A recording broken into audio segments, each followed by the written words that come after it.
gente vai começar aqui a mesa da Mariana, porque a gente já está com o horário um pouco adiantado e aí a gente não quer se atrasar. Eu estou aqui para apresentar a Mariana. Primeiro, agradecer, né, Mariana? Obrigada por ter vindo aqui conversar com a gente. A Mariana vai falar sobre ciência e mídia, que é um tema emergente aí na nossa área. A Mariana ela é graduada em Ciências Sociais, com habilitação em jornalismo pela USP, a Escola de Comunicação e Artes, né? E ela foi diretora de comunicação e também da rádio UFSCar, em 2002 até 2010. Depois ela foi assessora de comunicação da reitoria, onde ficou até novembro de 2016. E, atualmente, então, ela está trabalhando na Coordenadoria de Comunicação Social. E ela é coordenadora executiva do Laboratório Aberto de Interatividade para a Disseminação do Conhecimento e da Tecnologia da instituição, que é o LABI, né? Falei certo, LABI? LABI, ela me corrigiu. E também da UFSCar, né? Ela é mestre e doutora pelo programa de pós-graduação em educação da UFSCar, na área de ensino de ciências e matemática, né? Em que ela foi trabalhar e está preocupada com essas questões da tecnologia, das questões tecnológicas e científicas em relação à mídia e à educação. E tem vários trabalhos e projetos aí que ela vem desenvolvendo. Obrigada, Mariana. Então, a gente fica feliz de você estar aqui hoje para falar com a gente. Obrigada, Graciela. Bom dia a todos. Eu que agradeço a oportunidade, o convite de poder compartilhar com vocês algumas reflexões que eu venho fazendo ao longo dos últimos anos sobre essa relação entre mídia e ciência, e mais especificamente mídia, ciência e educação. Essas são reflexões que eu tenho feito tanto na minha prática profissional, como comunicadora em uma universidade, principalmente nesse contexto do Lab, toda a nossa atuação com divulgação científica, e depois, na pós-graduação, que eu escolhi fazer, eu sou jornalista de formação na graduação, mas que eu escolhi fazer na área de educação justamente por sempre ter compreendido a minha atividade como comunicadora e o campo da comunicação como uma atividade que deveria também estar atenta às questões da educação, às questões da formação. Essa não é uma visão unânime no campo da comunicação. Você tem muitos jornalistas que entendem, que atuam para um público que já deveria ter uma determinada formação, mas eu compreendo a atividade de comunicação também como uma atividade educativa, e aí por isso, então, essa inquietação e essas questões que eu fui fazendo ao longo do mestrado e doutorado. Então, compartilhar um pouco alguns aspectos aqui com vocês. Inicialmente, um breve histórico o título que foi dado à palestra de mídia e ciência, um breve histórico assim. Por que a presença da ciência na mídia? Por que a mídia hoje aparece como aparece na ciência e na mídia? Ao longo da história da divulgação científica, e mais especificamente depois do jornalismo científico, foram vários os motivos que justificaram essa divulgação da ciência. Inicialmente, a legitimidade da própria ciência no momento da sua consolidação, particularmente, depois a gente vai ver com mais detalhes, mais na segunda metade do século XX, no contexto da Guerra Fria, a questão do despertar de vocações, e essa é uma justificativa que ainda aparece com muita força. Então, despertar de vocações nos jovens para que optem posteriormente por carreiras científicas, e mais recentemente toda a discussão sobre a ideia de promoção de uma cultura científica, isso muito relacionado a uma questão de formação de cidadãos, de formação de pessoas aptas a participarem de processos de tomada de decisão que cada vez mais envolvem o conhecimento científico e tecnológico. No mundo, em termos globais, uma distinção importante, um marco importante, foi quando a divulgação científica deixa de ser feita na verdade, quando se fala na não separação entre duas culturas, entre que o Snow vai cunhar isso depois, mas a cultura humanista e a cultura científica ainda não separadas. E a gente tem esse marco no final do século XVII das primeiras sociedades científicas, em que havia ali, não dá nem para a gente falar cientistas e não cientistas, porque, inclusive, essa distinção ainda era bastante incipiente. E aí essa comunicação era feita tanto em termos do compartilhamento de uma ciência bastante aplicada, principalmente falando-se de artefatos tecnológicos, por exemplo, mas também já no sentido de legitimar uma atividade que começava a se consolidar naquele momento. E aí depois, no século XIX, quando a gente tem a consolidação da ciência moderna, é que há, de certa forma, essa ruptura entre a cultura das letras, das artes e a cultura científica, devido a uma especialização crescente que atinge, né, nos tempos atuais aí, o seu ápice. E, portanto, nesse momento, a divulgação da ciência passa a ser uma atividade distinta da produção do conhecimento científico, principalmente por uma questão de linguagem. A linguagem da divulgação passa a ser necessariamente uma linguagem distinta da linguagem usada no âmbito das próprias instituições científicas, da própria comunicação científica. E aí a gente tem, então, essa diferenciação. E ao longo do século XX é que essa reflexão e a prática e a reflexão sobre a atividade de divulgação da ciência vai se intensificando, junto com a própria intensificação da própria prática científica também, e com várias questões aí colocadas. Como eu disse, na segunda metade do século XX, muito fortemente relacionada à questão da necessidade de formação de cientistas no contexto dos Estados Unidos, da guerra espacial, aí da corrida espacial com a, então, União Soviética. Então, essa questão do despertar de vocações aparecendo com muita força. E, depois, também a questão da legitimidade da ciência, nesse caso, não só no contexto de legitimidade de uma ciência que se consolidava, o que já não era mais o caso, mas também frente aos questionamentos que passam a surgir a uma visão de ciência anteriormente vista como necessariamente produtora de bem-estar social. Então, esse debate passa a acontecer também no âmbito da divulgação científica, e particularmente no âmbito do jornalismo científico, da presença de ciência e tecnologia na mídia. E, como eu já havia dito, por fim, cada vez mais esse debate sobre a questão da cidadania. E também diferentes visões em relação à natureza da atividade de divulgação científica. Se ela é uma tradução da linguagem científica e, portanto, essa ideia de tradução, de simplificação, traz, de certa forma, embutida uma ideia de perda,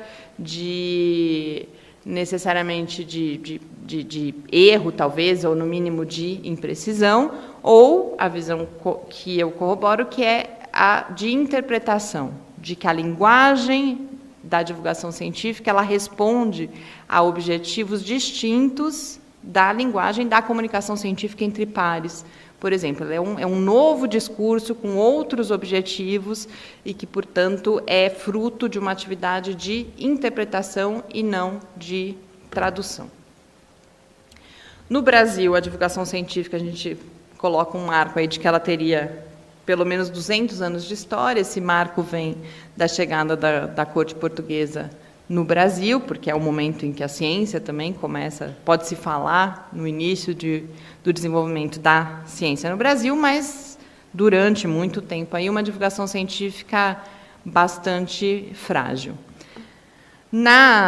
Um pouco mais aí da primeira metade do século XX, a própria ciência vai se institucionalizando lentamente no Brasil, com a criação das primeiras sociedades científicas, agências de fomento, institutos de ciência e tecnologia, e junto com essa institucionalização da ciência, a gente começa a ter também a atividade de divulgação da ciência. A gente tem ainda, antes desse período, a ciência bastante presente na história do rádio no Brasil. O rádio no Brasil surge muito ligado às sociedades científicas e, portanto, tem um caráter educativo e de divulgação científica desde o seu princípio, e depois, mais tarde, então, a presença no cinema, e duas figuras aí que foram importantes também, algumas obras do Monteiro Lobato e, particularmente, a obra do Malba Tahan com a divulgação da matemática. E, a partir dos anos 40, uma figura emblemática, que é considerada, inclusive, o patrono da divulgação científica no Brasil, que é a figura do José Reis, que era cientista,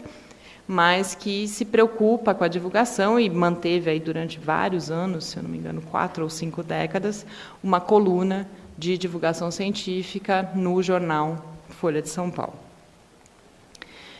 E no final aí do século XX, de certa forma, até o presente momento, então, nessas primeiras décadas aí do século XXI, a gente tem o fortalecimento e a multiplicação das atividades de divulgação científica, tanto de mídia, então, multiplicam-se as colunas nos jornais brasileiros de divulgação científica, a presença na televisão, veículos como, particularmente, a Ciência Hoje, muito importante nessa história de consolidação, e também cresce o número de centros e museus de ciência.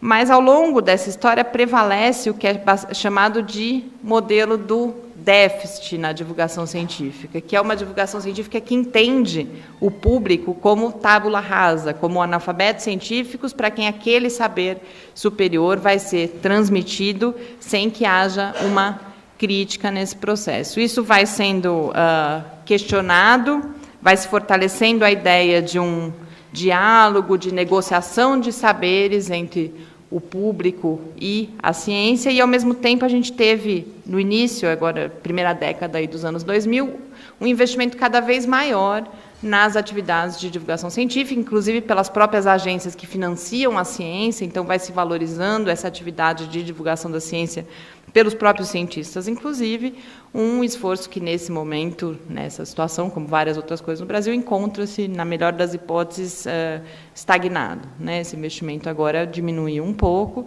mas continua toda a discussão da importância de haver essa divulgação pública da ciência e, particularmente, a sua presença na mídia, que é o nosso foco aqui hoje. E por que essa relevância da gente, no contexto da educação como um todo, e da educação em ciências em particular, olhar para a mídia e para os produtos midiáticos? E, quando eu falo de mídia e de produtos midiáticos, eu estou falando desde das produções mais especificamente noticiosas, então, do jornalismo de ciência, por exemplo, mas de N outros produtos midiáticos, como filmes, documentários, que acabam, inclusive, tendo, a gente vai ver daqui a pouco alguns dados, muito mais alcance do que as informações noticiosas. Essa relevância se justifica por uma centralidade da mídia e desses produtos na sociedade atual. E há diferentes formas da gente compreender essa centralidade, eu vou falar um pouco sobre isso agora, mas essa configuração ficou conhecida como sociedade do conhecimento, sociedade da informação, sociedade de mídia, que também é um conceito ou uma denominação que pode ser compreendida de formas diferentes. Isso geralmente acontece em algum lugar entre dois extremos, que é, de um lado, visões bastante utópicas de que essa nova configuração traria o livre fluxo de informações, uma liberdade, uma diversidade de opiniões que encontram possibilidade de expressão, então, como uma configuração necessariamente transformadora, emancipadora e libertadora por si só, como se as novas tecnologias de informação e comunicação por si só construíssem esse mundo em que há esse livre fluxo de informações, e, no outro extremo, essa compreensão da mídia como uma indústria de manipulação de consciências. Então, esse entendimento da mídia e dessa proliferação das tecnologias de informação e comunicação como necessariamente e inerentemente negativo. Então, há várias interpretações possíveis aí entre esses dois extremos, mas há muito conflito ainda também, isso eu digo principalmente teoricamente, entre essas duas formas de compreender essa configuração atual. E uma outra ideia, e é aquela na qual eu vou me aprofundar um pouco mais daqui para frente, é que a gente vive numa cultura de mídia, que a mídia, portanto, faz parte daquilo que somos e dessa configuração de mundo que temos atualmente. A gente pode explicar isso ou pode refletir sobre isso, partindo desde constatações mais empíricas, por exemplo, de tempo em que os jovens permanecem em frente à televisão ou em frente a dispositivos digitais mais recentemente. Eu vou mostrar alguns dados sobre isso, até a reflexão sobre implicações mais profundas do que significa viver numa cultura de mídia, ou seja, não é só a exposição à mídia, mas sim a mídia como elemento constituinte daquilo que somos e daquilo que é o mundo em que vivemos atualmente. A expressão sociedade do conhecimento ou sociedade da informação, é importante a gente destacar que ela está muito relacionada à própria configuração econômica do capitalismo. Então, não é só a presença dos meios de comunicação ou a presença também, a importância que o conhecimento adquire. Então, isso tem a ver com ciência também, né? Sociedade do conhecimento está relacionado às tecnologias de informação e comunicação, à mídia, mas também ao lugar da ciência e da tecnologia, particularmente na configuração atual, mas é esse entendimento também da informação como insumo econômico no contexto do capitalismo. Portanto, não é isso, mais para frente a gente volta a falar sobre isso, que é uma compreensão importante, que não é só que a notícia é o negócio, não é só a notícia que é um produto, não é só o produto midiático que é um produto, mas até porque a notícia ela é regulada publicamente de alguma forma, há funções sociais estabelecidas para ela, há mecanismos de regulação, mas é uma configuração muito mais complexo. O negócio é muito mais do que a notícia. Esse entendimento mesmo da informação como mercadoria, da informação como insumo fundamental na atual configuração do capitalismo. E esse é um contexto, portanto, relevante para a gente pensar tanto a ciência quanto a mídia, que é o que eu disse. Sociedade do conhecimento diz respeito tanto à presença da mídia quanto ao lugar que o conhecimento ocupa. E quando eu falo em lugar da mídia e lugar do conhecimento, a gente está falando também as relações de mídia e de ciência com o poder, com poderes econômicos, sociais, políticos, hegemônicos. Então, toda a reflexão que eu faço é no sentido da gente prestar atenção e desvelar essas relações entre informação e poder. A informação é, portanto, essa compreensão da informação como matéria-prima, e a gente falava da relevância. Por que a relevância de pensarmos sobre tudo isso? Porque a informação, hoje em dia, ela faz parte de toda e qualquer atividade humana. Então, a penetrabilidade dessa configuração da sociedade do conhecimento é muito grande. Ela diz respeito a todas as nossas atividades. Outras características são o predomínio de uma lógica de redes, inicialmente em termos de infraestrutura de rede, mas isso metaforicamente se extrapola para a organização social como um todo.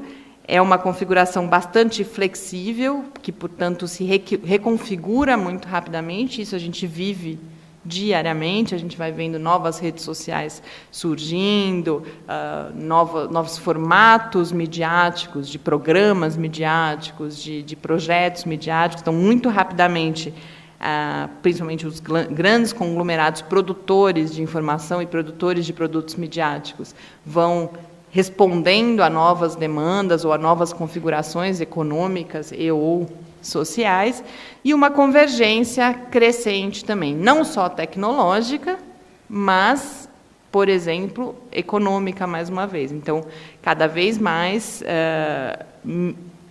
os grandes produtores midiáticos, por exemplo, os grandes produtos midiáticos, em grupos cada vez menos, nas mãos de cada vez menos grupos. né? Então, você tem fusões e poucos grupos detêm a grande maioria dos canais pelos quais as pessoas se informam atualmente. Essa configuração, voltando àquela questão de um lado, você olhar para isso utopicamente, como algo necessariamente positivo ou como algo necessariamente negativo, a gente tem, portanto, algumas promessas e riscos e perdas aos quais é necessário estar atento. Então, em termos de promessas, aparece, por exemplo, a redução do trabalho pelo desenvolvimento das tecnologias de informação e comunicação.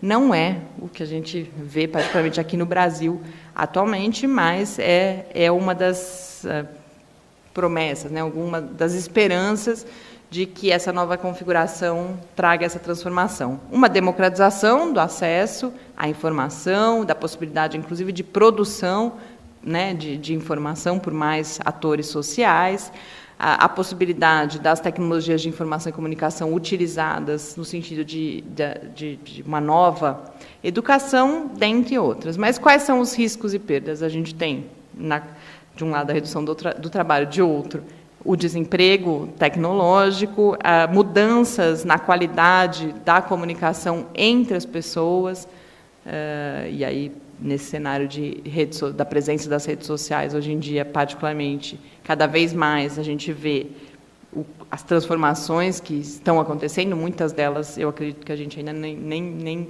consegue compreender exatamente a profundidade dessas transformações, a perda de privacidade e, de um lado, se há o discurso da democratização da possibilidade de acesso e produção de informação, há também a possibilidade. Isso não é automático. Você pode ter o aprofundamento, e tem o aprofundamento da desigualdade social, agora pelo viés do acesso ou não à informação. E acesso significando não só a possibilidade de ter acesso, mas a possibilidade de se relacionar com aquela informação, portanto, de compreender, de interpretar e de ser crítico em relação àquela informação. Então, eu falei antes, para a gente compreender que sociedade é essa que nós vivemos, em que a mídia ocupa esse lugar, você tem a possibilidade de olhar para os dados mais empíricos e para as implicações, outras implicações mais profundas. Para dar uma rápida pincelada dessa questão do dado empírico, de qual é a presença da mídia na nossa vida, eu apresentar alguns dados que, quando eu tive contato a primeira vez, é algo que a gente sabe, de certa forma, mas quando eu tive contato com os dados pela primeira vez, é algo que eu acho muito impressionante. São dados da pesquisa de consumo de mídia pela população brasileira. Essa é uma pesquisa que é realizada anualmente pela Presidência da República, pela Secretaria de Comunicação da Presidência da República. A mais recente é de 2016. Então, nessa primeira tabela, a gente tem o dado de em que meio de comunicação as pessoas mais se informam sobre o que está acontecendo no Brasil. E o que a gente nota é ainda uma preponderância da televisão. Então, na primeira menção, ou seja, porque perguntou-se qual o meio que você mais se informa e qual é a sua segunda fonte de informação. Na primeira menção, a TV aparece com 63%, e quando você soma a primeira e segunda menções, com 89%. Há um crescimento da internet ao longo, na série histórica aí, mas a gente vê que a diferença ainda é muito grande da televisão. Então, a gente tem a internet com 26% apenas na primeira menção e com 49% na segunda menção. E aí os outros veículos aparecem com muito menos, então é chocante, por exemplo, o jornal com 3% na primeira menção, 12%. Isso não pode ser jornal na internet, tá? Não é só o jornal impresso, mas mesmo assim, e a revista com 0% e 1%.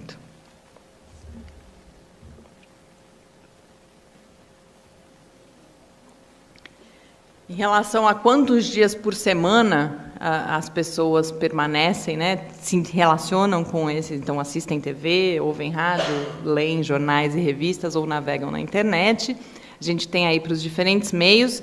TV, 77% das pessoas responderam que assistem TV todos os dias, apenas 3% nunca veem TV. Rádio, eu destaquei o 35% todos os dias, porque a gente, em geral, fica surpreso com esse tipo de dado. Mas alguém ainda ouve rádio hoje? E o rádio ainda tem então, embora seja muito menos que a TV, e 33% respondem nunca, eu acho ainda surpreendente que 35% das pessoas respondam que ouvem rádio todos os dias. E aí os outros eu destaquei justamente o nunca, porque são esses números que eu acho que são realmente para a gente pensar. Internet, 37% das pessoas respondem que nunca navegam na internet. 67% nunca leem jornal e 77% nunca leem revistas. Média de minutos por dia. A base, nesse caso, é quem consome, então quem respondeu que vê TV. A média de minutos por dia, na verdade, eu transformei em horas, são 3 horas e 21 minutos por dia. Lembre-se, 77% todos os dias. E a internet, 4 horas e 43 minutos por dia. Então, a internet, embora ainda esteja atrás da TV, a média de horas é bastante elevada. E isso, historicamente, eu não fui checar dessa vez, mas eu já li outras vezes, que o Brasil, em geral, tem médias mais altas do que a média global. E aí, só a título de ilustração, o que eu falava antes de concentração de propriedade de mídia, e é algo para a gente se pensar para a discussão que eu vou fazer em seguida, de por que educação para as mídias, a gente percebe, então, a forte presença das mídias e que mídias? 56% das pessoas respondem que a emissora de TV paga que elas mais assistem é a Rede Globo de televisão. E quando a gente vai para o segundo lugar, a gente passa para 11%. Então, a gente tem 11% no SBT, 12% na Record, 13% na Bandeirantes, e depois disso um monte de 1% e 0%. E mesmo nesses 1%, você tem várias emissoras de TV, canais fechados, que são de propriedade da Globo também. Então, esta é a presença, esse é o papel que a informação que é veiculada nesses canais exerce em termos de como as pessoas se informam, inclusive sobre ciência e tecnologia no Brasil. Revista que mais lê, embora as pessoas leiam pouca revista, a gente viu antes, mas 25% respondem à revista Veja, 7% é o segundo lugar, e assim por diante, a gente vê que aí depois da Veja vem Caras, a Isto É, que tem um caráter parecido com o da Veja em termos de ser uma revista de atualidades, né? Época também, 5%, e depois Tititi, Contigo, Ana Maria, com 2% cada uma. A próxima, eu lembro que era Capricho. Então, a gente vê que é onde as pessoas, de fato, se informam sobre atualidades. E o jornal, no caso do jornal, isso é mais distribuído. Então, a gente tem, em primeiro lugar, o jornal O Globo, também das organizações Globo, com 8%, a Folha de São Paulo, com 7%, Super Notícia, que eu desconhecia, com 5%. Depois, isso aí é bem distribuído. Depois desses que eu destaco aqui, vem um monte de jornais brasileiros com 1% das respostas. Então, no caso do jornal, essa penetração é mais distribuída. Passando, então, para reflexões mais contextuais dessa configuração da cultura de mídia. Como eu disse, é um entendimento de que as mídias são parte do nosso cotidiano, tanto em termos, enquanto instância de socialização, quanto local de acesso à informação. E o que significa dizer que elas são parte? O que significa falar em cultura da mídia? Significa falar que, mais do que as informações, né, os dados, as notícias, elas nos oferecem as ideias, imagens e representações que moldam a nossa visão de realidade. Então, é essa a importância que eu, particularmente, atribuo à mídia, e, por isso, essa relevância de olharmos para ela quando estamos falando de educação, e, particularmente, de educação em ciências. Essa ideia de cultura da mídia eu trago principalmente da obra do Douglas Kellner, que são essas duas referências que estão aí, ele que cunha essa ideia de cultura da mídia e coloca essa questão de ser aquilo que nos oferece ideias, imagens e representações que moldam aquilo que somos, que forjam, inclusive, identidades e que moldam a forma como nós olhamos e compreendemos o mundo. E é justamente, além de serem um dos principais meios de acesso à informação e de expressão dos diferentes grupos sociais. E é justamente, então, por estarmos imersos nessa sociedade, com essa configuração, que é importante aprender a como compreender, interpretar e criticar as suas, e aí é importante a atenção, instituições, práticas, discursos, imagem e espetáculos. Então, não só os textos midiáticos, mas também a própria indústria midiática. E aí eu vou ler essa citação em que ele diz que a cultura da mídia e a de consumo, então, elas intimamente relacionadas, a gente volta àquela questão do papel da mídia na configuração social capitalista, atuam de mãos dadas no sentido de gerar pensamentos e comportamentos ajustados aos valores, às instituições, às crenças e às práticas vigentes. No entanto, o público pode resistir aos significados e mensagens dominantes, criar a sua própria leitura e seu próprio modo de apropriar-se da cultura de massa, usando a sua cultura como recurso para fortalecer-se e inventar significados, identidade e forma de vidas próprios. E isso vale tanto para a mídia como todo, mas também, portanto, para a visão de ciência que as pessoas constroem. E essa é uma postura, a gente fala daqui a pouco, mas vocês percebem que há duas formas de você compreender essa necessidade de formação para uma relação crítica com a mídia. Uma é a que foi mais comum durante muito tempo, e eu diria que ainda é, de certa forma, ainda é muito presente, que é que alguns autores chamam de medo da mídia. Então, que é a ideia de que a mídia é necessariamente ruim, mas que os jovens, quando a gente está falando no período escolar, né, têm contato com ela e que, portanto, precisam ser inoculados, de certa forma, essa é a palavra que é usada, inclusive, para que estejam imunes a esse efeito necessariamente deletério da mídia. Quando ele coloca que as pessoas podem ser formadas, e não só podem ser formadas, mas elas têm uma cultura própria que já as permite resistir a essa mídia, a gente chega a uma outra concepção, que é a de preparação para a relação com as mídias. Então, não é de medo, não é de proteção, e sim de preparação para que as pessoas vivam nessa configuração social que a gente vinha comentando até aqui, em que a mídia ocupa o lugar que ocupa. E, como eu disse, há essa necessidade, então, passando agora mais especificamente para a abordagem do tema de mídia e educação em ciências, essa necessidade de desenvolvimento do olhar crítico, necessidade e possibilidade, através da inserção de materiais midiáticos sobre ciência e tecnologia na educação em ciências, essa possibilidade de desenvolvimento de um olhar crítico, tanto para a mídia e para a ciência que aparece na mídia, porque a ciência que aparece na mídia tem algumas características específicas, mas também a possibilidade de trabalhar esse olhar crítico para a própria ciência. E aí, Ribeiro e Kawamura trazem essa reflexão nesse trabalho que foi apresentado, inclusive, num encontro de pesquisa e ensino de física, em que elas colocam como características da mídia que precisam ser levadas em consideração: o sensacionalismo, a fragmentação e a simplificação. E é interessante que elas fazem uma reflexão que relativiza também essa ideia de que isso é necessariamente ruim. Então, cada um dessas características da mídia pode ter aspectos positivos e negativos. Sensacionalismo, em que sentido positivo? Há estratégias que são para atrair a atenção do leitor. Isso não é necessariamente ruim. A gente também quer atrair a atenção do educando para a ciência, por exemplo. Mas você tem o aspecto de sensacionalismo, que é o aspecto de extrapolação da realidade, que pode ferir, inclusive, questões éticas. Então, é preciso desvelar essa característica.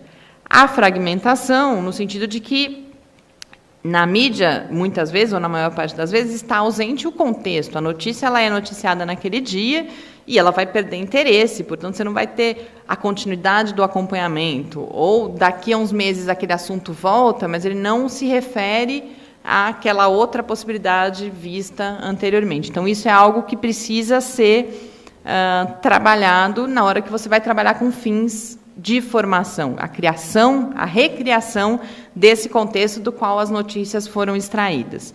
E a necessária simplificação, que pode ser positiva, no sentido de que ela é justamente necessária. Muitas vezes a linguagem da ciência não é compreensível para todos, e não estamos falando apenas de não cientistas, mas hoje em dia de cientistas de áreas distintas daquela que é a notícia que a gente está lendo. Então, a simplificação ela é necessária, desde que ela não signifique... Ela pode significar e na maior parte das vezes vai significar uma perda de precisão, isso é inevitável, não é à toa que se usam os conceitos científicos, mas a diminuição da precisão ela é diferente do erro. Então, isso é algo que precisamos também sempre estar atentos.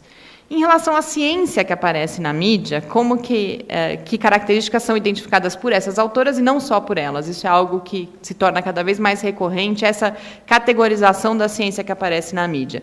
Fala-se em mitologia dos resultados, ou seja, a ciência aparece não como um processo, só o que é noticiado são os resultados e os resultados positivos e parte dos resultados positivos. Então, esquece-se que há todo um processo de produção do conhecimento científico, que inclui os erros, inclusive, que inclui não só erros, mas resultados negativos. Então, isso não aparece.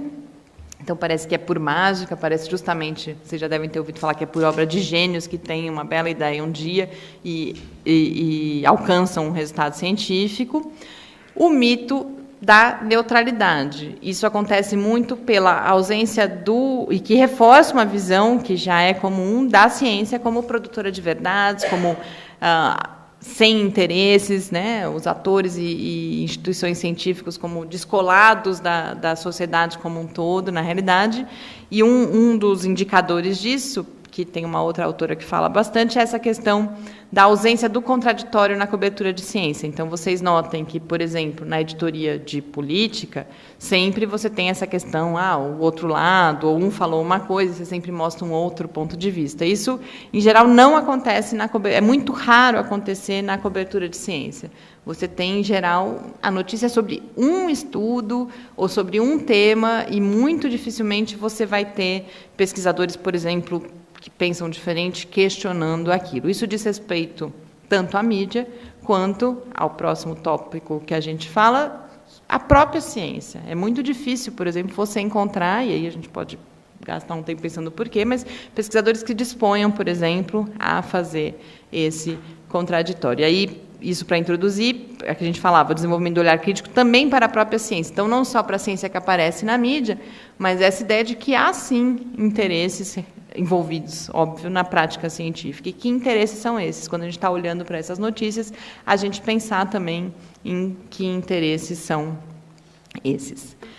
E por que tratar da mídia na educação em ciências? Primeiro, porque já há um contato. O que a gente vinha falando até aqui é que as pessoas estão se informando e se formando através da mídia e das produções midiáticas. Então, a escola teria essa responsabilidade de formar para essa relação crítica com essa mídia com a qual as pessoas já têm contato.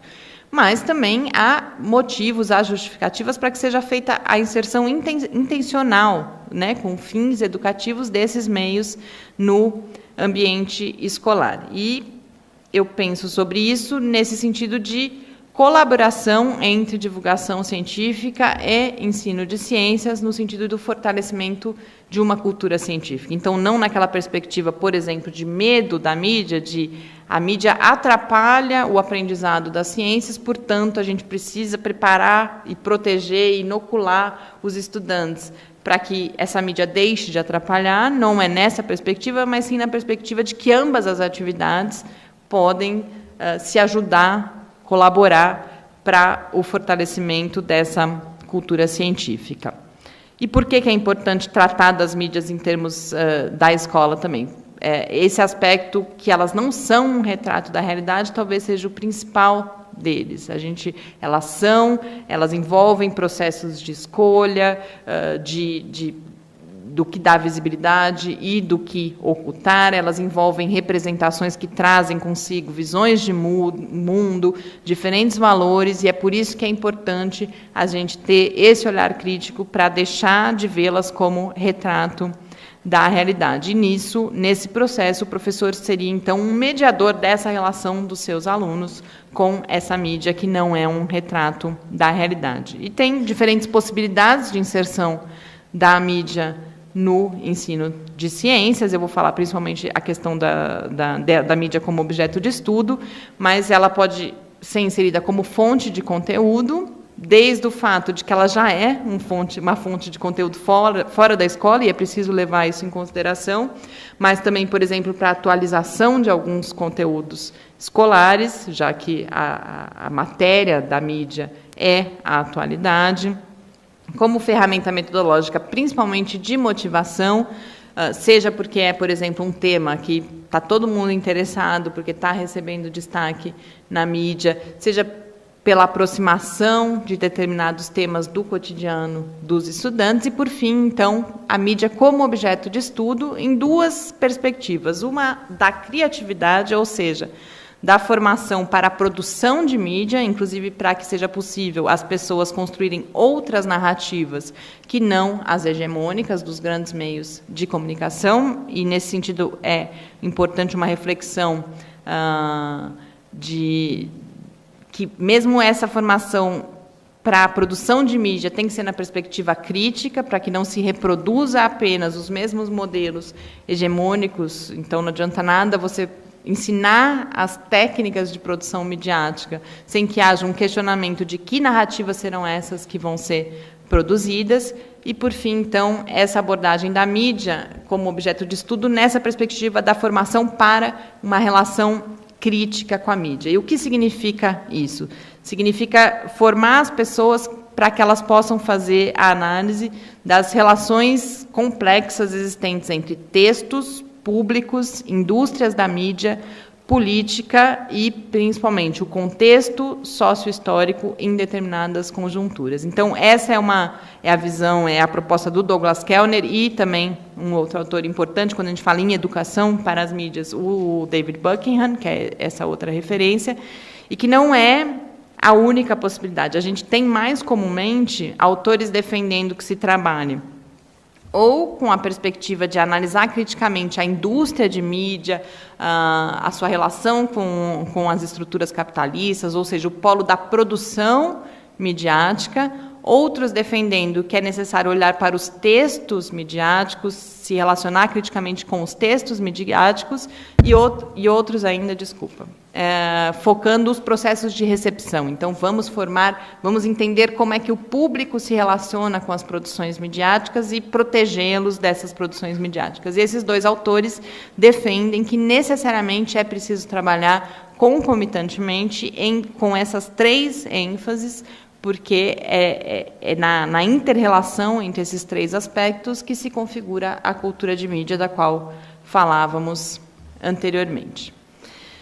E, para encerrar, eu coloquei como alguns cuidados, porque esses foram resultados mais recentes que eu tive na pesquisa, particularmente do doutorado, algumas visões que a gente percebe como recorrentes na relação das pessoas com a mídia. E, particularmente, quando pensa-se no noticiário sobre ciência e tecnologia ou nas produções midiáticas sobre ciência e tecnologia e como utilizá-los na educação em ciências. É muito frequente o discurso sobre os erros que a mídia traz quando trata de ciência.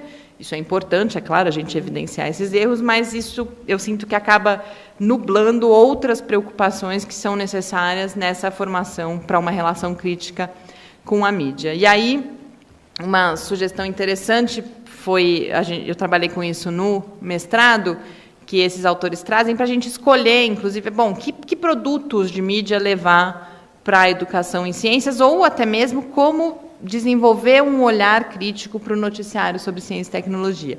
E o que eles propõem nesse trabalho é um olhar sobre como é retratado naquele material a dimensão científica daquele tema, a dimensão tecnológica, a dimensão social e, particularmente, as relações entre elas. Eu apresento isso muito ligeiramente aqui, mas, para quem se interessar, eu recomendo, porque eles detalham o que olhar em cada uma dessas dimensões. Isso é algo que ajuda bastante no desenvolvimento, e principalmente como professores, por exemplo, na escolha desses materiais. Uma outra visão que eu, particularmente na pesquisa, identifiquei como bastante recorrente, isso só tem se fortalecido também pela minha experiência, é esse entendimento de que a mídia é, sim, poderosa, de que ela é uma instituição social importante e poderosa, mas ela é vista isolada de outras instituições sociais. Então, há muito o discurso, a constatação mesmo, de que, por exemplo, a mídia tem essa cara, ou essas notícias têm essa cara porque quer vender jornais, né, ou ter anunciantes, por exemplo. Então, essa ideia do produto midiático como mercadoria, isso é claro. Algumas vezes a mídia é vista como um canal dos poderes estabelecidos. Então, outras instituições poderosas utilizam a mídia para veicular as suas mensagens, para manter a sua hegemonia. Mas, mais raramente, a mídia é vista justamente como uma parte fundamental da manutenção desses poderes hegemônicos, da manutenção do status quo, e a indústria de mídia é muitíssimo relacionada com outras indústrias. E a mesma coisa acontece nessa visão da relação entre mídia e ciência, né? De que a ciência, portanto, aquela ideia que falávamos anteriormente, de que a ciência não tem interesses, portanto, foi muito recorrente nos meus resultados, por exemplo, de a ciência aparece na mídia deturpada porque a mídia deturpa, a mídia transforma uma ciência que é desinteressada coloca essa ciência a serviço de determinados interesses, mas a ciência não. A ciência ela não tem interesses, é a mídia que a coloca, a envolve com esses interesses. E talvez o aspecto que tenha aparecido mais claramente, que eu continuo verificando muito, é essa ideia, essa compreensão da parcialidade da mídia, da não neutralidade da mídia, como uma falha. Como se houvesse a intenção de fazer uma mídia imparcial, ou uma mídia que fosse retrato da realidade, uma mídia composta, uma narrativa midiática composta apenas por fatos, como se isso fosse possível. Então, se há um jornalista bem intencionado, ele vai lá e vai conseguir retratar o que de fato aconteceu. Essa ideia do fato, da verdade, é muito recorrente na fala das pessoas. Isso é prejudicial por quê? Porque isso é impossível. Como eu disse antes, o texto midiático ele é um processo de representação, ele necessariamente envolve a escolha de a que eu vou dar visibilidade. Ele necessariamente é um discurso que parte de algum lugar. E que lugar é esse? Então, o que é importante é a gente estar preparado e formado para compreender que lugar é esse onde essa mensagem é produzida e qual é o impacto, o resultado dessa visão de mundo sobre a notícia que eu estou lendo, ou sobre o produto midiático com o qual eu estou me relacionando. Porque sempre vai ser parcial, sempre não vai ser um retrato da realidade. Então, se libertar um pouco dessa ideia de que é possível um retrato da realidade na mídia é um ponto de partida para essa relação crítica com a mídia. É importante também muita atenção à linguagem, ao formato, à forma como aquelas mensagens são apresentadas, e não só ao conteúdo, se ele é correto ou incorreto, se ele é mais ou menos imparcial, mas a gente tem vários elementos. Eu tenho um exemplo ainda da minha graduação, que a gente fez uma análise de telejornais da CNN, e uma das matérias era sobre a aprovação do casamento homossexual, se eu não me engano, na Holanda, na época. E aí a mensagem era toda falando como aquilo era importante, positivo, e quando a gente analisava as imagens que mostravam vários casais de homossexuais, era claramente uma caricatura da vida conjugal. Então, eles não se encostavam, o porta-retrato em cima da lareira era do cachorro, não era da família, e havia claramente uma comparação com famílias heterossexuais, mostrando aquilo como ridículo, de certa forma. Então, é importante a gente olhar não só para a narrativa, para o conteúdo da narrativa, mas para esses outros elementos, particularmente quando estamos falando de imagens, que é o mais presente hoje em dia. E há também uma tendência à compreensão das audiências como passivas, como vulneráveis a essa mídia ruim, e aí a gente cai novamente naquela questão do medo da mídia, que é contraproducente em termos de uma formação que prepara as pessoas para essa relação com a mídia. Eu vou passar isso que eu tinha colocado, só se houvesse tempo. E agora, então, eu estou à disposição para conversar com vocês um pouco sobre essa colcha de retalhos, de certa forma, que eu trouxe desses anos em que eu tenho pensado bastante sobre isso. Obrigada.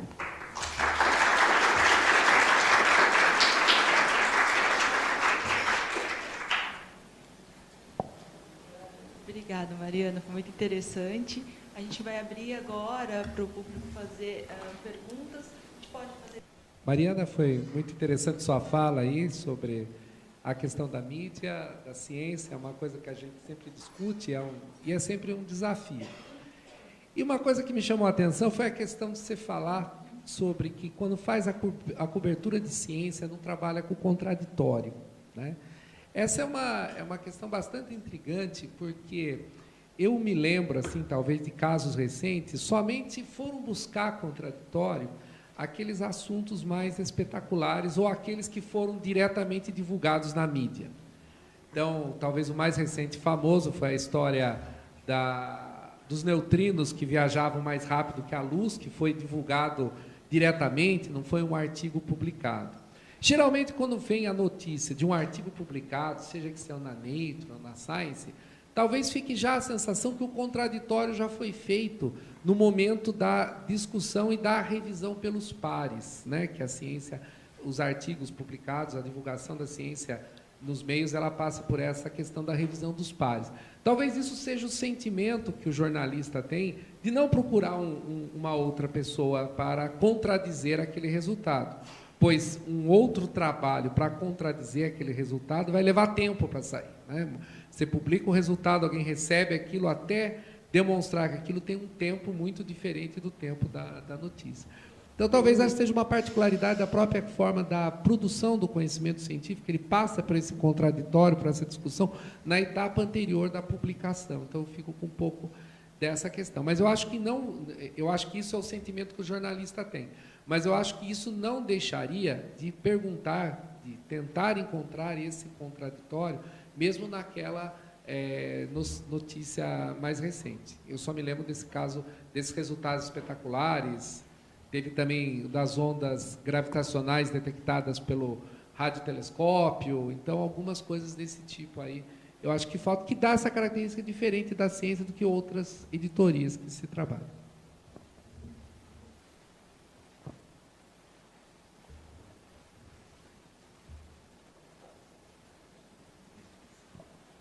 Boa tarde. Dá para escutar? Boa tarde. Meu nome é Letícia. Eu sou aluna do Instituto Federal do Rio Grande do Norte.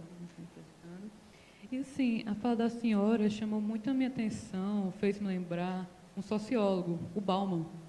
Fez me lembrar bastante o Bauman. Então, assim, fiz uma série de questionamentos. Então, são 3 perguntas. De acordo com o que a senhora falou, estaríamos hoje disseminando, por meio da mídia, um conhecimento líquido aos alunos, às pessoas, partindo do pensamento de tempos líquidos, de Zygmunt Bauman. E eu vi uma notícia, uma vez, da produção científica brasileira, que estava aumentando, só que a qualidade estava caindo. Partindo do mesmo pensamento, será que estamos construindo, desenvolvendo um conhecimento científico líquido também? Estamos desenvolvendo de forma líquida esse conhecimento? E, por final, que consequências, se a senhora concordar com esse meu pensamento, que consequências isso tem para a alfabetização científica hoje? Obrigada. Só isso.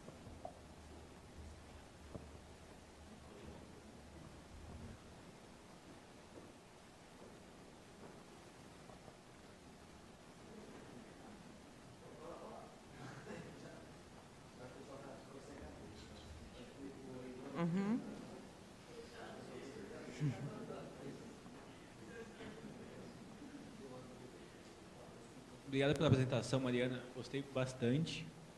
Um ponto só que talvez eu gostaria que talvez você explorasse mais até dentro desse quadro amplo, né, de questões que você trouxe. Eu queria saber um pouco mais sobre as mídias mais atuais, por exemplo, redes sociais. Então, em que medida, por exemplo, elas estão democratizando a informação, o conhecimento? Porque, por um lado, assim, quando você traz, por exemplo, os dados de TV, Então a gente tem um certo monopólio, né? Então às vezes a mídia é chamada até por alguns mais da teoria crítica de quarto poder, e a gente tem um quarto poder que é extremamente monopolizado, né? Então é a editora Abril e a Globo. Então o quanto que, por exemplo, a rede ter permitido uma pluralidade, democratizar no sentido de permitir que novas vozes apareçam em uma pluralidade maior de visões, dado que, como você apontou, nenhuma notícia não vai ser neutra. Então, como é que isso amplia a possibilidade de mais perspectivas atuarem e se verem representadas? Porque, ao mesmo tempo, assim, então, no período da Primavera Árabe, assim, foi o momento que as redes eram a salvação do mundo, porque todas as vozes oprimidas poderiam se colocar agora através da rede. Por outro lado, agora, com o momento de eleição de Trump e companhia, veio o conceito da pós-verdade, que ainda estou tentando digerir, mas que então você vê que, de certa forma, os grupos de poder conseguem monopolizar tudo, então parece que, por outro lado, não. Essa mídia que poderia ser democrática, ela consegue ainda, talvez, aumentar a concentração de poder, né? Então, só para situar um pouco a minha questão.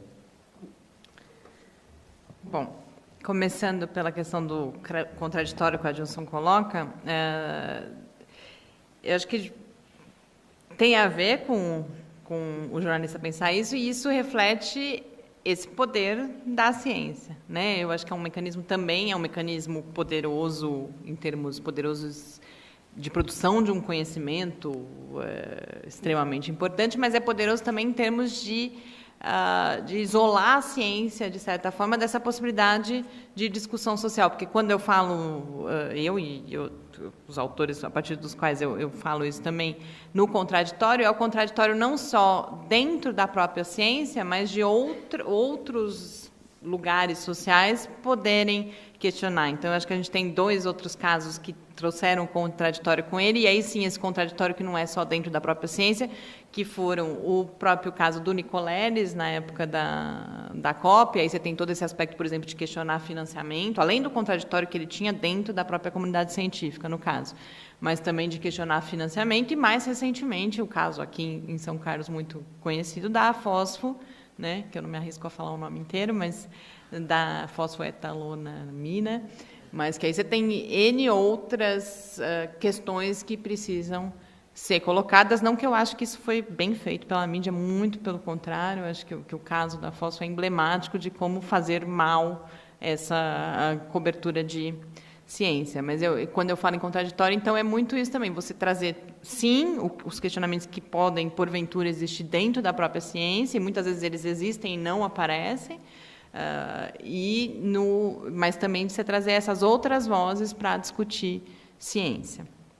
Em relação ao conceito da modernidade líquida, eu não me sinto realmente à vontade de falar, porque não é a obra do Bauman. Eu conheço, assim, pessoalmente, gosto de ler e tal, mas não me sinto à vontade, porque eu trabalho muito mais com a ideia do espetáculo que vem da teoria crítica. Então, eu entendo que o que a gente está tendo é cada vez mais essa espetacularização, espetáculo entendido a questão da teoria crítica mesmo.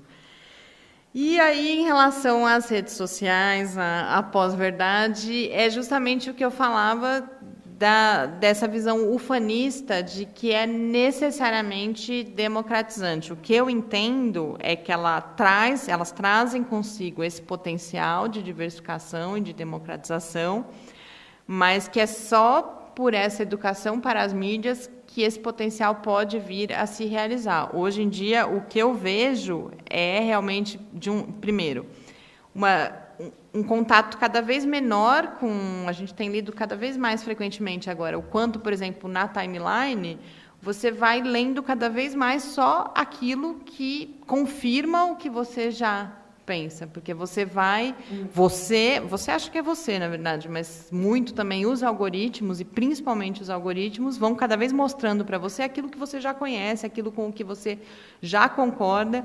E eu sinto, e as pessoas, quem tem refletido sobre isso, tem colocado cada vez mais, que a gente ainda nem consegue justamente compreender os impactos disso, por exemplo, no aumento da intolerância e nesse contexto todo de conflito social que a gente vem vivenciando. Isso por causa disso. A gente tem cada vez menos contato com o diferente por meio das redes sociais, tal qual estão configuradas atualmente. E, além disso, a questão do monopólio, eu percebo também, e tenho prestado muita atenção nisso, as pessoas, alguns questionários que a gente aplicou também, e tentando entender como que as pessoas acessam informação, e outras pesquisas que eu tive contato, é via redes sociais, então seria, teoricamente, uma diversificação das fontes. Mas é pelo compartilhamento de notícias de grandes meios de comunicação que têm concentração de propriedade nas redes sociais. Então, não é exatamente um novo conteúdo que está sendo... As pessoas, o que tem mais acesso ainda nas redes sociais são os conteúdos produzidos pelos grandes conglomerados midiáticos. Então, não é verdade que as fontes são diversificadas. Esse conteúdo pode até existir, mas o poder econômico dos grandes conglomerados midiáticos continua fazendo com que o seu conteúdo tenha mais visibilidade. E, por fim, tem um outro problema que começa a aparecer muito fortemente, e aí vem a ideia do pós-verdade, que são todas essas... a dificuldade que as pessoas têm de avaliar a procedência daquela informação e, portanto, a sua confiabilidade. Um outro resultado importante que eu tive, que me marcou muito, foi que quando os alunos eles iam falar sobre... Eles tinham que escolher notícias, por exemplo, e fazer a análise crítica. Eles ignoravam solenemente a fonte da notícia, de onde... Não é assim, de onde eles tiraram aquela notícia e, portanto, muito mais... Que lugar é esse? Que companhia é essa? Ou que lugar produtor é esse? Isso não importava. Então, eles olhavam para aquela notícia como completamente descolada do seu contexto de produção. Então, eu acho que a gente está bem longe. É isso, ela guarda esse potencial, como a gente pode ter visto na Primavera Árabe, tenho as minhas dúvidas também, mas, para ele se realizar, é necessária essa possibilidade de relação crítica com a mídia, além desses fatores econômicos todos que eu coloco, de que continua havendo um controle mesmo, principalmente, não só econômico, você tem controle político em algumas situações também, mas principalmente econômico nas redes sociais.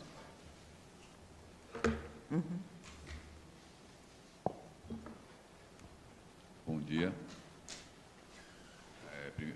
Adolfo, Federação Sergipe. Voltando sobre o contraditório, né, quer dizer, na mídia comum, né, que acontece? Os jornalistas e tal, eles só têm alfabetização científica, né, eles tiveram só a ciência do ensino médio. E o que a gente passa no ensino médio para eles é que você mesmo falou, né, que é uma ciência feita por gênios, cientistas, transmite a verdade, né? E no finalzinho da sua palestra, quando você começou a questionar como que é colocado, o que é o ser normal, né? No seu caso, dos problemas dos transgêneros, que os homossexuais, para ser homossexual, ser aceito pela sociedade, a casa dele tem que ser uma casa de carola, né? O quadro do bichinho e tal. Da mesma forma, nós cientistas também somos vistos assim, né? Quer dizer, quando colocam no jornal, esquece, nós somos seres sociais, né? Somos seres humanos, né? E aí o jornal, eles tentam passar a gente, ora, como seres especiais, superdotados, acima das necessidades materiais, ou horas, né, tentam nos encaixar, né, dentro desse mesmo estereótipo, né, de ter que ter o cachorrinho e a pantufa, né, na porta, né?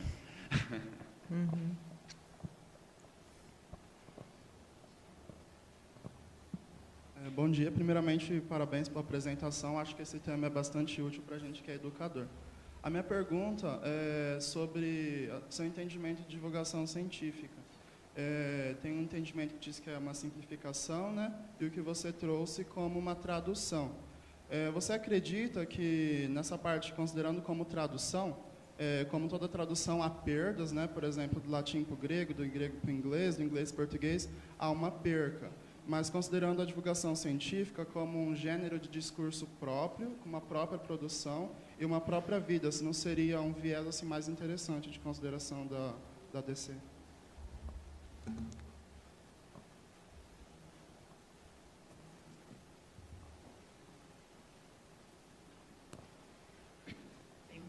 Obrigada, Mariana. Eu não ia fazer essa pergunta, mas já que o Ivan levantou aqui a questão da rede social, Eu vou levantar a questão da internet, porque a fonte principal dos alunos hoje, quando a gente depois começou a entender um pouco mais a mídia escrita, né, como é que trabalhava e etc., nós nos deparamos agora com a internet. Então, o problema começa tudo de novo. E esse problema da internet acrescentou, para mim, uma dimensão muito complicada, que é a variabilidade, a forma como, de uma mesma fonte, muitas vezes, a notícia é reproduzida de formas diferentes, em diferentes sites, né, em diferentes contextos, como você... eu acho que é importantíssimo considerar o contexto, mas que compromete até mesmo o conteúdo da reportagem, né? E aconteceu muita coisa que a gente estudou recentemente, de vida fora da Terra, até mesmo de coisas mais próximas, como a exposição de São Francisco, etc. Quando você vê uma notícia sendo recontada várias vezes, e aí, para minha surpresa, eu achava que o próprio fato de eu contestar ou contrastar aos alunos essa diversidade, deles perceberem, seria por si só uma forma de trabalhar a mídia, né? Porque você está mostrando as diversidades, a partir, às vezes, são 2 ou 3 fontes, mas a partir, às vezes, até de uma mesma fonte, né? Quando o jornalista reconta, quando o cidadão reconta, ele perde um pedaço, aumenta um pedaço e etc. Eu tive muita dificuldade, porque os alunos não aceitavam eles põem uma autoridade na internet que a minha simples autoridade de professor não deu conta.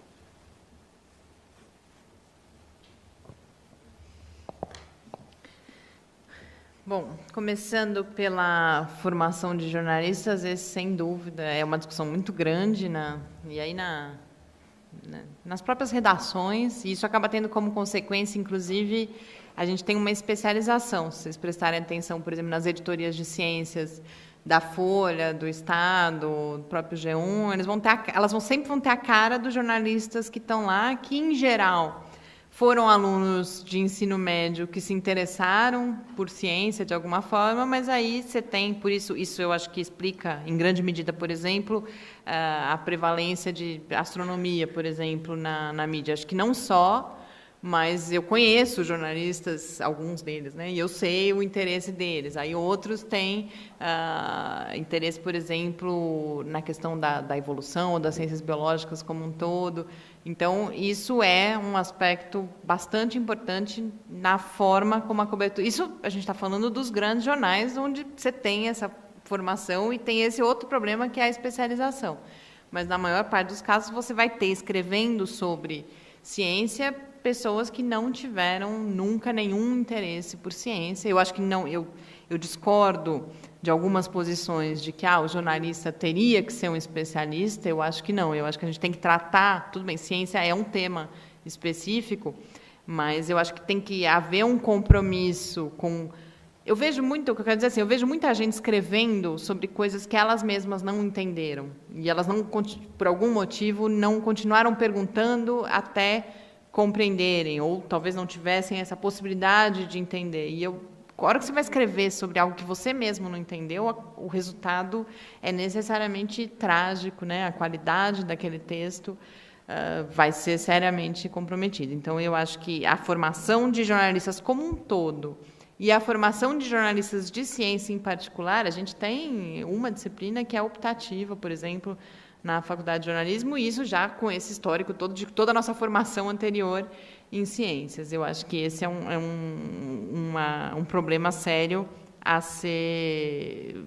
haver reflexão e ser combatido. E essa questão do estereótipo do cientista, sem dúvida nenhuma, eu vejo como uma das metas de aprimoramento da divulgação científica e do jornalismo científico, essa questão de retratar como é aquilo, da mesma forma que a ciência é neutra, para ela ser neutra, os cientistas também têm que ser neutros, seres que não têm vontades, não têm medos, não têm, e é assim que são até hoje retratados, particularmente nesses meios mais tradicionais. Em relação à tradução ou interpretação, eu defendo a noção de interpretação, justamente não a de tradução. Eu acho que essa ideia de tradução é que é pobre, de você pensar que ela é Primeiro que a gente está falando de tradução dentro de uma mesma língua, porque eu acho que quando a gente fala em tradução, a gente está legitimando ou naturalizando que a língua da ciência é incompreensível, o que eu acho complicado. Mas eu entendo isso, que o gênero divulgação científica ou jornalismo científico, que seja, é um gênero próprio, com intenções próprias, que cria um novo. Então, eu concordo, na verdade, com o ponto de vista que você estava colocando. E, em relação à internet, eu concordo plenamente. Eu acho que é a fronteira em que a gente está, eu acho que a gente realmente tinha entendido, de certa forma, o jornalismo impresso, por exemplo, estava e está avançando bastante no trabalho em educação para as mídias com imagens. Então, eu acho que a televisão dominou durante muito tempo o esforço de compreensão e de produção de metodologias de educação para as mídias. E agora, como eu dizia também para o Ivan, que a gente ainda não sabe as implicações, eu acho que com a internet, em termos de pensar a educação para as mídias com a internet, a gente está ainda começando, engatinhando mesmo. Eu também acredito bastante, tenho trabalhado com isso, né, ao expor diferentes coberturas ou diferentes versões de um mesmo acontecimento, tenho tido bons resultados, mas também tenho enfrentado essa dificuldade. Eu tive um outro exemplo, a gente trabalhou com a crise hídrica no ano passado, né, quando estava no auge, e que aí os alunos traziam notícias, por exemplo, da Folha ou do Estado, falando particularmente sobre a gestão do Alckmin, e do Portal Vermelho, que é ligado, se eu não me engano, acho que é ao Juntos, acho que é ao PSOL, e comparavam essas notícias, falando a forma como elas falavam do Alckmin, sem considerar esse lugar de onde elas tinham saído. E tudo retirado da internet. Então, quando eu falo essa questão de que continuam sendo os grandes meios de comunicação, eles vêm com essas notícias dos grandes meios de comunicação, mas retirado do Facebook em geral, ou pesquisas que são realizadas no Google, e onde já se dilui essa fonte original. Então, veio da internet, veio do Google, veio do Facebook, como se isso fosse uma origem válida, e não é, na verdade, né? Porque veio de algum... Tudo bem, está na internet, mas dentro da internet está em algum lugar. Mas eu acho que a gente está começando, inclusive, o Kellner e o Buckingham, que são, de certa forma, as grandes referências para a gente pensar, não só as minhas, mas você vai ver os trabalhos, particularmente aqui no Brasil, sobre educação para as mídias, em grande medida, em termos metodológicos, principalmente, vem deles, e eles ainda estavam trabalhando com imagem também, né? Então, eu acho que a internet é algo que a gente começa a construir, nesse momento, possibilidades de trabalho com ela.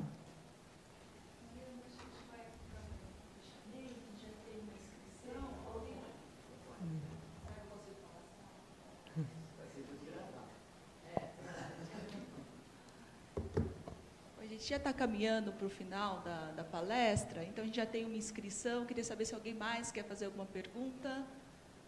Não, eu também vou fazer uma. Tá.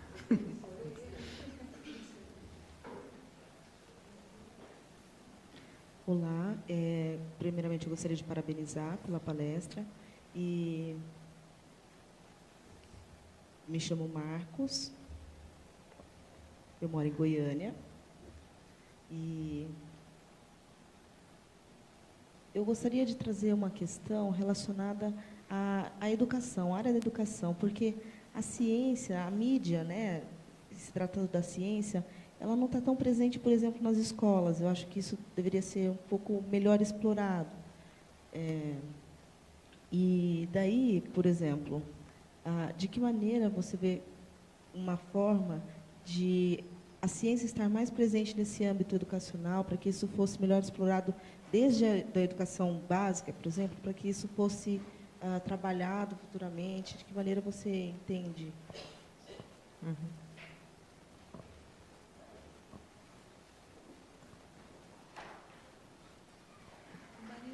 Eu sempre ouço, né, muito das pesquisas na área de... ou tentando trabalhar com a educação científica e a perspectiva da divulgação, e sempre ouço muito uma perspectiva de olhar para a aproximação do cientista com o jornalista, para a produção, por exemplo, de materiais de divulgação, para textos. Eu queria um pouco saber de você, né, como você entende isso, quer dizer, são objetivos tão distintos quando se faz divulgação do jornalista e dos cientistas, como que se dá essa interação, se você acha efetivamente que ela pode ser uma solução para alguns problemas que a gente encontra aí, como, por exemplo, distorções que você trouxe.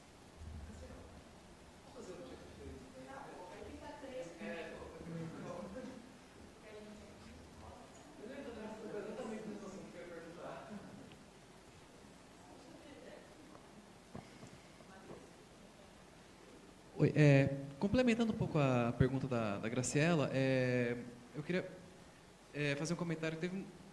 Em 2014, eu escrevi um artigo que eu submeti para a revista Mundo Estranho, né, que é uma revista que tem muitas curiosidades científicas, né, e eles falaram que eles iam dar uma analisada naquilo e iriam adaptar, né, para uma linguagem, né, porque eu entendo perfeitamente, né, que do jeito que ele estava, não estava acessível.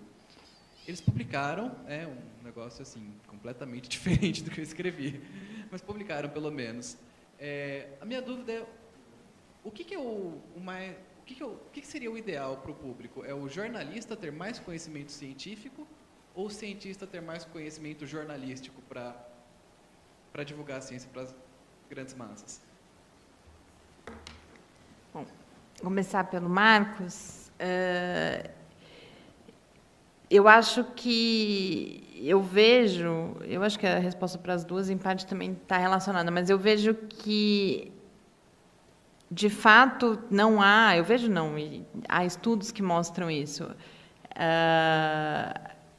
Não há políticas estabelecidas de inserção das mídias, e particularmente das mídias de ciência, no ambiente escolar. A gente tem iniciativas bastante isoladas e eu reputo isso, em grande medida, aquela prevalência da noção de medo da mídia, que a gente falava anteriormente. Então, essa mídia entendida como necessariamente ruim e negativa, e vejo como um caminho fundamental, e é com isso que eu venho trabalhando, a inserção de educação para as mídias nos cursos de formação de professores, porque tem muito, e eu tive alguns depoimentos nesse sentido também, de falar, bom, há uma pressão para que a gente trabalhe, por exemplo, com os meios de comunicação, mas a minha própria relação com a mídia é algo que eu sinto que eu ainda necessitaria de formação para trabalhar com esses materiais. Então,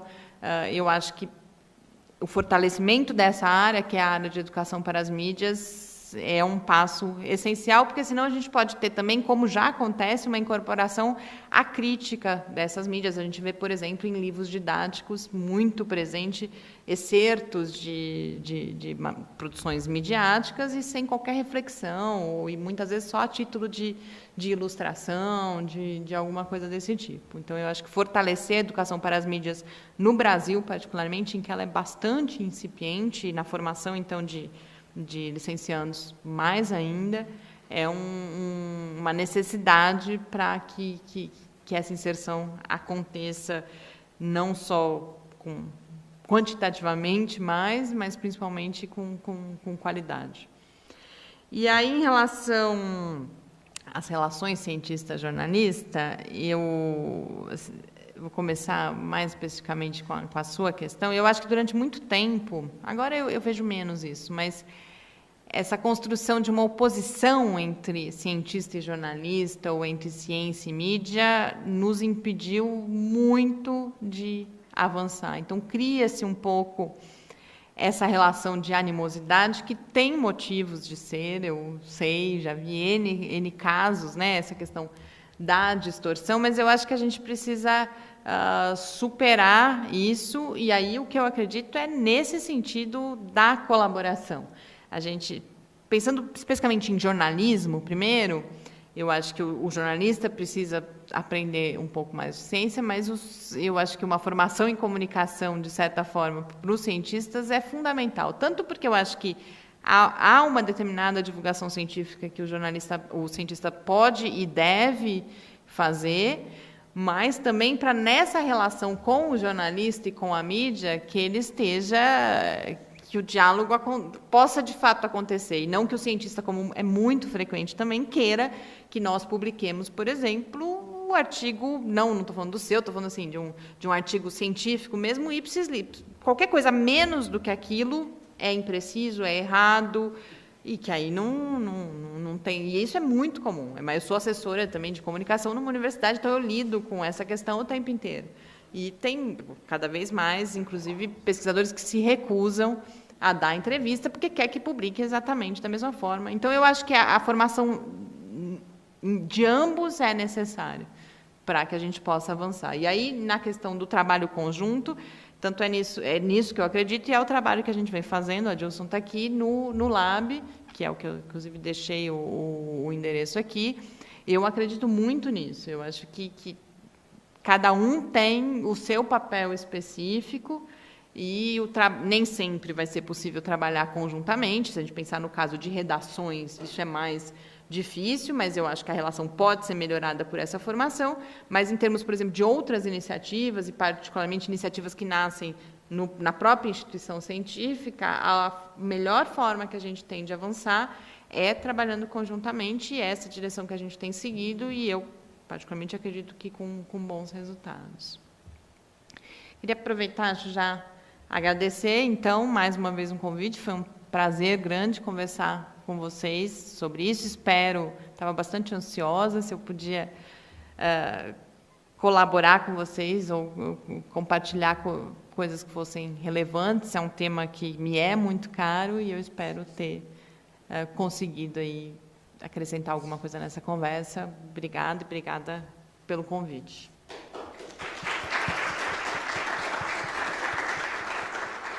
Obrigada, Mariana, a gente aprendeu muito.